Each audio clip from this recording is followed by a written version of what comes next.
Hey, what's up, everybody? True Boxing here. Thank you for coming back to get hit with the truth. So today we're doing a what's next on Canelo Alvarez, the reigning unified super middleweight champion of the world, following a dominating and convincing 12-round unanimous decision over previously undefeated Edgar Berlanga, as Canelo retained his unified title on September 14th on pay-per-view. Before we get into that, if you could smash the like button, leave a comment, or subscribe to the channel, I really do appreciate any and all support that I can get as I continue to build my channel here. So for Canelo, this is different than the Canelo sweepstakes video that I released earlier in the week. The sweepstakes video basically narrows down the top 6 guys, and I rank them from 6 to 1. I do that after every one of Canelo's fights. The what's next videos are just going over certain opponents that could be options and checking them off, but I do fighters between 160 and 175. So starting off at 160 for Canelo, I really don't see any serious options outside of a couple names. I'll throw them out there. First off is potential showdown, a rematch with Erislandy Lara. That would be interesting. Lara, it's been a long time since they fought. Yes, Lara's 41 years old, but he's coming off a win over Danny Garcia on the undercard of Canelo. He's the WBA middleweight champion. Canelo might want to stay busy, might want to shut Lara up, even though Lara's 41. Canelo really is in a position to just fight whoever the fuck he wants. I think he'll get a lot of backlash for fighting Lara, but I don't think Canelo cares anymore. And I think he might, that could be a possibility. I'm just floating that one. Then there's Chris Eubank Jr. Eubank's coming off a big win the other day. Well, not a big win, but he just fought last night against Camille Zaramita. Got a victory, a dominating victory. He almost got the fight with Edgar Berlanga he almost got the fight with Canelo instead of Berlanga for Canelo's last fight. I do think these two guys still could lock horns at some point, because Eubank in the United Kingdom would really help Canelo sell a fight. I think Canelo might even go to Wembley Stadium in the UK to fight him. So I do think that's could be an option. And people might think this is crazy, but Shea Mosley Jr. Canelo beats Shea Mosley Sr. Shea Mosley Jr.'s been on a roll. He just moved up to super middleweight and defeated Danny Jacobs. And I wouldn't completely rule it out. I really do think that's a possibility. And the last one that I want to bring up is Jermall Charlo. I don't like that Charlo's an option, but he was still being considered as an option for September before a domestic violence thing kind of took him off the radar. But there's talks that he's fighting Demetrius Andrade next.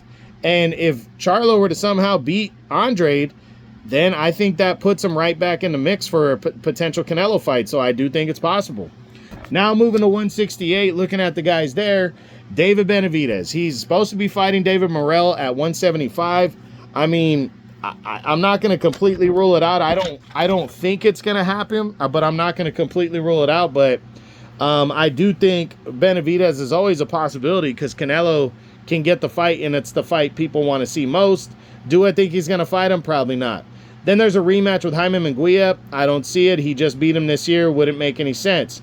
Then there's a rematch with Caleb Plant. I mean, I don't see why. He dominated Plant, stopped him. Plant hasn't really done much since then to earn this fight, so I don't see it. Sergey Derevyanchenko, I don't see. Coming off a loss to Mobili.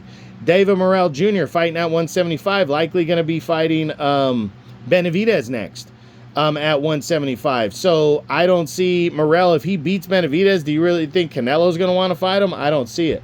Christian Mobili. Mobili could be a potential option just because he's a WBC's #1 ranked contender. He's an exciting fighter. But would Canelo want to fight Mobili? That's the thing. He may or may not. It's one of those things where Mobili might not have a big name, but because he's an exciting fighter, and also he's a guy that can be hit, Canelo might just say fuck it and fight him. We don't know, but I do think he's a possibility because he's a WBC's #1 ranked contender at 168.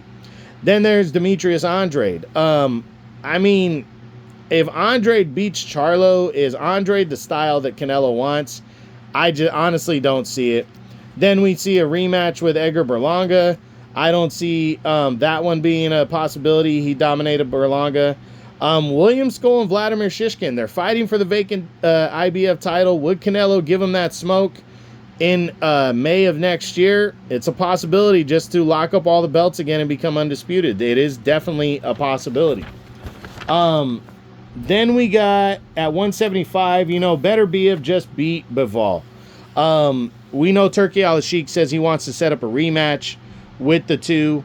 I think that's likely going to be what happens next. I think Canelo would rather fight Bivol, but I don't even know if he's going to look at 175, to be honest. Looking at all the guys at 175, I honestly don't see Canelo taking that risk. And it's going to be interesting to see what he does. So for Canelo, as I said with my video, we got to throw Bud Crawford in there too, and Sebastian Fundora, I think, are also options. Fundora likely in January, February is going to fight Errol Spence. If he dominates and beats Errol Spence, would Canelo invite Fundora up, Mexican-American? Would he invite him up to 168 to fight? Maybe. Canelo is very hard to predict, especially lately, on what he's thinking and what he wants to do. Hopefully he wants to fight somebody legit between the three weight classes. But Canelo's really in that position where he can do whatever the hell he wants, and it's frustrating to a lot of fans, myself included. I'm a Canelo fan, but I really don't like that this year he decided to avoid the fight that everybody wanted to see in Benavidez, and just kind of sink into that, or morph into that, I can fight whoever the hell I want. You know what? He can. He's earned that right. He really has. But he should give up the world titles if that's going to be his attitude, and allow some of these other guys to fight for those belts and build their legacy. Canelo shouldn't be holding any belts hostage if he's just going to fight whoever the hell he wants. Because one of the governing bodies is always going to allow him to do that, particularly the WBC and the WBA. They want Canelo's name attached to their title by all means necessary. So Canelo can give up another belt, maybe two other belts, and still be considered a world champion. But it's obvious now that undisputed doesn't matter to him, or else he would have just fought William Skull in September. He wanted the Mexican Puerto Rican thing with Berlanga. He made his pay-per-view buys are good, especially considering the opponents. They're still good. For Munguia, they were good. For what's his name, Berlanga, they were good, and these guys aren't huge names.